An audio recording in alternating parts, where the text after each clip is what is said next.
Hey everybody, I'm Eric, call sign N1JUR, and I wanted to put this video together as I've been paying attention, I'm sure just like yourselves, to all of the information that's out there related to the new release or soon to be released Yaesu FT-X1.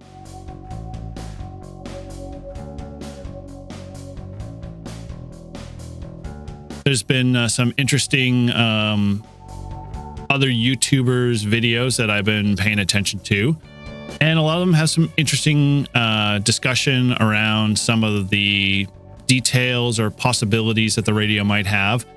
And so it kind of got me thinking, you know, what can I really expect with this radio, and what's going to be out there and the availability. And funny thing is a while back when the FT-X1F, I think at the time, was being released, Yaesu, Gigaparts, and a lot of others did a pre-order.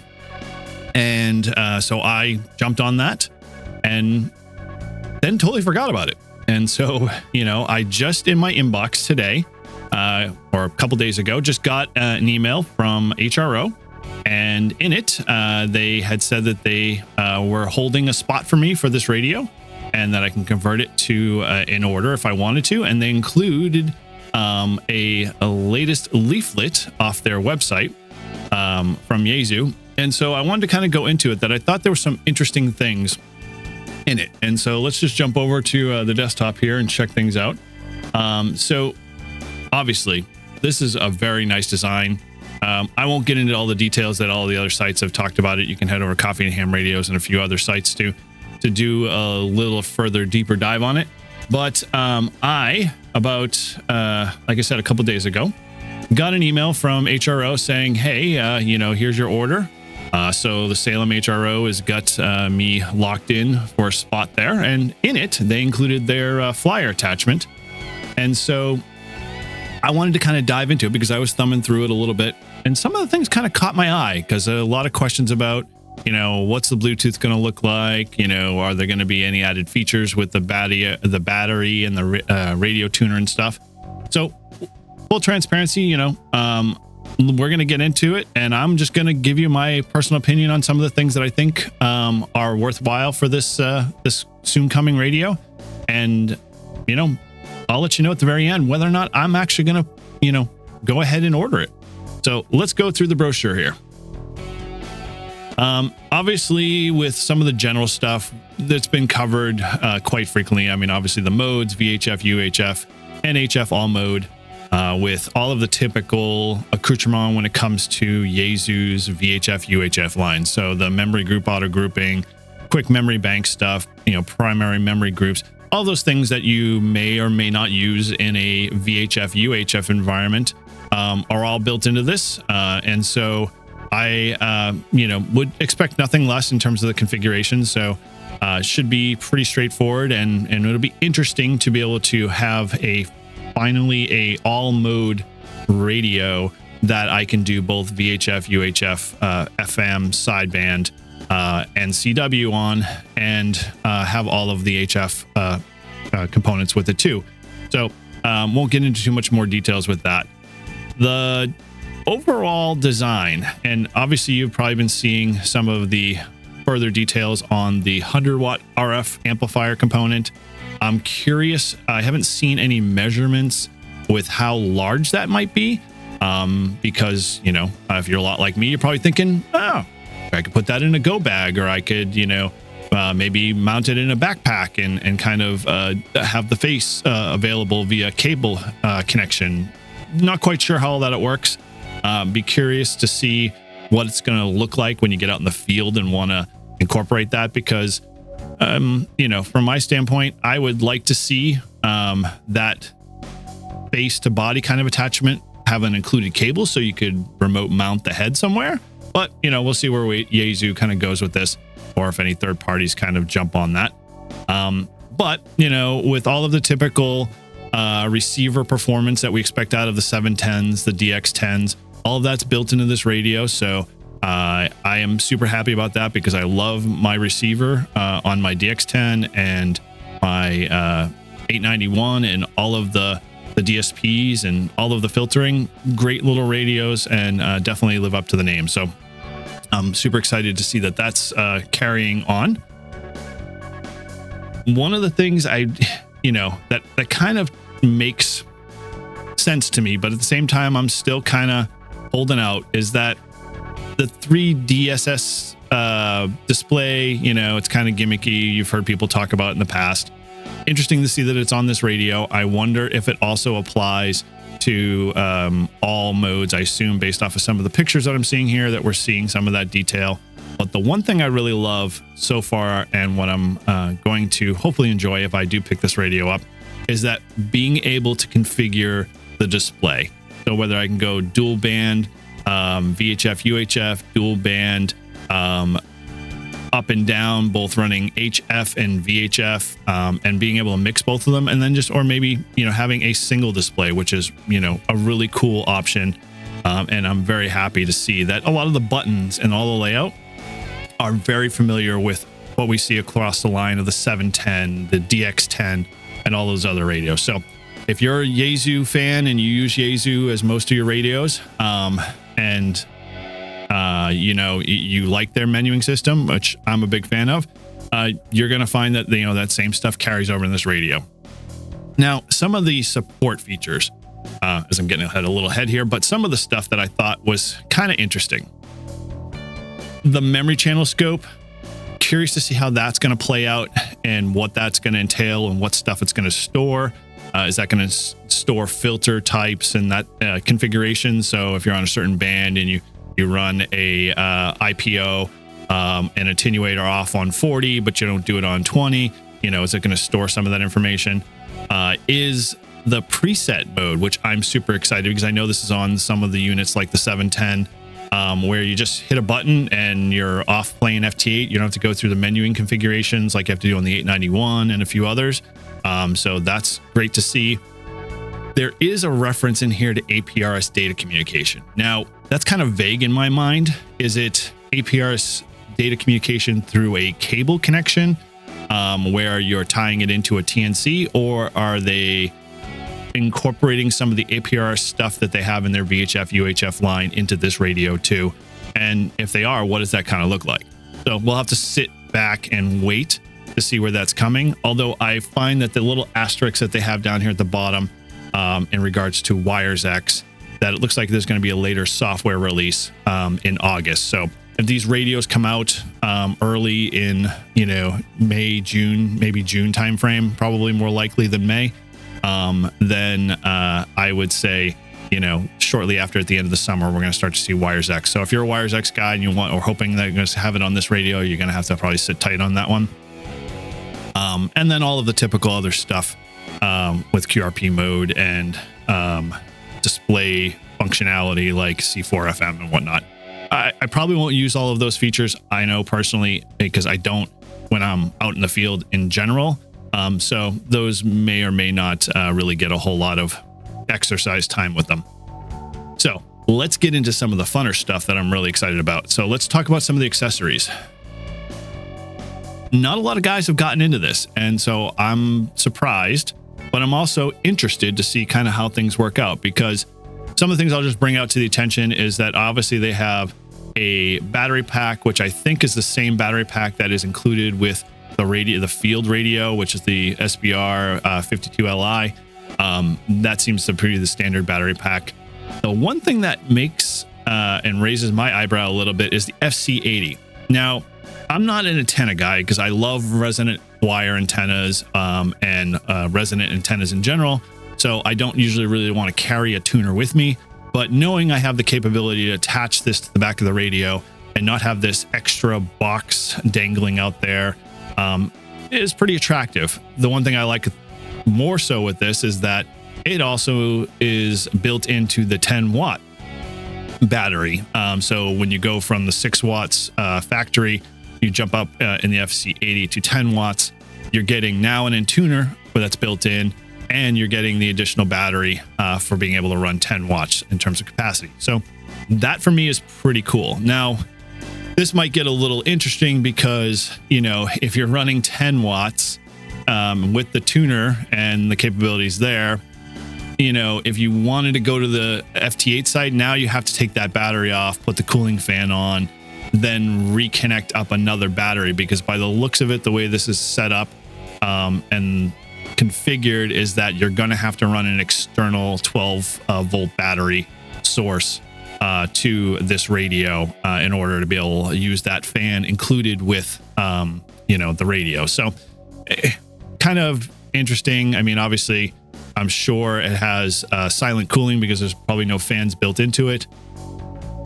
but all in all, I mean, for what I do in the field for FT8, I'll just drag out my 891 and do that, because the setup there works relatively easy for me, and I can just get up and set up and running. So I may not invest in that. And again, as we all know, in all of ham radio, all of the features and accessories that are out there, they're always freaking expensive. I mean, I probably would guess to factor that fan assembly is probably going to be somewhere around 120 bucks.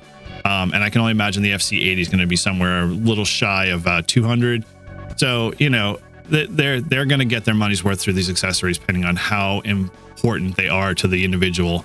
Now, they've got a long wire automatic antenna tuner, similar to some of like ICOM's offerings with the FC90 that we see here, but not quite sure if I would ever need that or want to use that. But those that like using tuners, that is obviously available with this radio. Now, the one thing that I really am interested to see, both from a durability standpoint and just, what it looks like on the radio, is this protection guard. Now, is this protection guard for the whole radio? Does it kind of work like zero config rails do on a DX10 and other radios? I'm curious to see what the materials are made out of this. Is this going to be a heavy duty ABS plastic? Is it going to be something stronger, like maybe a metal cage? If it was metal, it'd be pretty impressive, because this is an expensive radio. I mean, if we go up to HRO and look at the release prices that I just recently saw, just the field alone is $14,995. And then if you want to get the 100-watt option amplifier, you're right around just shy of $18,995. So those are pretty hefty prices. I mean, you're paying for pretty much the same DX10 levels of the DX10. And I think if I actually just poked up on HRO just recently, the DX10 brand new is still going for just shy of 1,300 or so. So it has dropped a little bit, but it's still, holding strong to that. And I'm sure with all of the tariffs and everything going on, these things are all subject to price changes. Plowing through some of the other accessories, a handheld mic. I mean, I've got one. I can use that on many radios. It looks like it's a typical RJ45 connection. So, any of your other Yaesu products would probably work relatively the same fashion. The headsets look pretty cheesy. I would skip right over those and go to a Heil headset for the field or whatever, and see where that goes. Now, we obviously got an answer here now, is that this radio does not come with GPS. So there is a GPS dongle that you're going to have to plug in to get it to use. So that is kind of a bummer. I can't recall or remember if the 705 has built-in GPS. If you do happen to know, put it in the comments below. Let me know, as I'd be curious to see where that would kind of play out. And again, that is obviously may or may not be super important to you when it comes to doing digital modes. Now, the other two pieces that I'm kind of weary about, because as we all know, and if you've been a Yaesu person for a long time, their Bluetooth implementation is hot garbage. That's all I can say. I can't say any more than the fact that they really should be spending development time on figuring out how to make the Bluetooth module work with the latest chipsets that are out there. And I understand some of the technical limitations and all the stuff that I hear from, the powers that be. But if we can do that over third-party modules with the 891, and they are improving that over and over and showing that it can be done, I just think that they just don't have the design teams to be able to get in there and do that, or they just want to milk the platforms for what they're worth. So all that being said, this Bluetooth unit, what's it going to offer? I mean, is it going to offer radio control? Because that'd be nice. Is it going to offer only voice, because it looks like the module that goes in a lot of the, VHF UH units. And because you see the asterisk next to the BU6, my guess is Yaesu's voice implementation of their wireless headset. And if you remember, way back when Bluetooth headsets were just the first on the market, the one that they advertised there, I can't believe is still being sold. It literally looks like the first headsets you used to see over the ear, looking so ridiculously sticking out on the side. And you think in this day and time that they would be able to integrate into a better headset, if anything. But I'm going to hold my breath on this one and see where it stands, because my guess is it sounds like it's only going to be voice, and it's only going to be kind of geared towards, probably FM modes or just voice only. So we'll see where that goes. I'm curious to see what your thoughts on are, leave them in the comments below. And some of the other stuff I find is interesting, although that I'm pretty excited to see that they have this ATAS 120 integration. Now I'm hoping, and nothing's been listed and I can't seem to find anything quite yet, is that they have this active tuning antenna, which is the 25, which I don't know if it's any different than the 120. Although if you notice in the asterisk section, it says that in order to use the ATAS 120, you have to have an external power source, so an external battery. So if you're running a Bio-NO with 20 amp hour or something, you're going to have to power it in that fashion, which, may or may not be a problem. I would not use my ATAS out in the field. I know people do. I have it mounted in my mobile, and so, being able to tie into that's nice, but knowing that I have external power is going to be a little different configuration. So what this ATAS 25 is, I'm not quite sure. It says an active tuning antenna manual, but then how can it be active tuning if it's manual? So maybe there's like similar to other antennas that are on the market. They have the controllables, a remote switch box. Not sure, but it's good to see that this radio does work with their ATAS 120. And so if you were looking to get this integrated and make it a mobile setup, again, back to my original question, like, heck, if we could do this as a remote mount headset in the car, that would be pretty slick. I would love to have an all mode, something like this in my truck. And maybe that's where they're planning on going. So we'll see. Outside of that, all of these typical mics that they're offering, I don't use any of them. I tied, pretty much from the hand mic. So, it definitely sees that they're optimizing and using whatever existing resources they have for across all of their lines that are there. Now, if we're looking at some of the details, so this is all the nitty gritty stuff that a lot of people already kind of covered. There's not much in here that kind of piques my curiosity. It kind of confirms a lot of the good things that I've already expected that they're going to bring to the table with it. So we'll see how it performs. And I'm curious to see how the APRS component works, because I don't see anything related in here to adding a TNC or having a KISS TNC capability or anything of that nature, but they're advertising the APRS here. So not sure. And like I said, we'll just have to wait and see on that one. So that is the overall thoughts on this. Now, you're probably asking, well, you're at the end of this. What's your thoughts on it? Are you going to put down the down payment and purchase this radio? Well, if I can hold off, and I don't see that in my email, it says that I have a time limit, I would be curious to wait till Dayton. And as we all know, Yaesu tends to release a lot of their radios or updates at Dayton. So we'll see what information comes out and clearly what details, are available when the radio is there. Because like I mentioned, I'd like to see that, attachment for being able to go 10 watts and have the tuner, and what's that going to look like? How much is that going to push the radio up into that, $1,800 range? Do I have the budget right now for the 100 watt? Not quite yet.